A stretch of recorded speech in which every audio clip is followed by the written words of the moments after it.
अहिल्यानगरमध्ये अवैध गोमांस तस्करी विरोधात नगर तालुका पोलिसांनी गोरक्षकांच्या मदतीने एक मोठी आणि थरारक कारवाई केली आहे. 4 मे 2026 रोजी रात्री 8 वाजेच्या सुमारास बायपास रोडवर गोरक्षक गस्त घालत होते. यावेळी सारोयाबत्ती परिसरात एक संशयास्पद राखाडी रंगाची शेव्हरोलेट एन्जॉय गाडी क्रमांक MH46X 4054 येताना दिसली. गोरक्षकांनी गाडी थांबवण्याचा प्रयत्न केला, मात्र तस्करांनी गाडीचा वेग वाढवून पळ काढण्याचा प्रयत्न केला.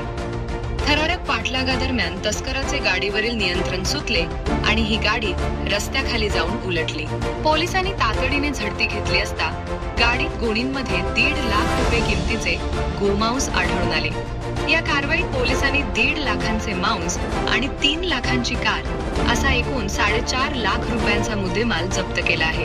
आरोपी चालक इरफान इक्बाल शेख राहणार दरोडे तालुका पारनेर याला पोलिसांनी बेड्या ठोकल्या आहेत.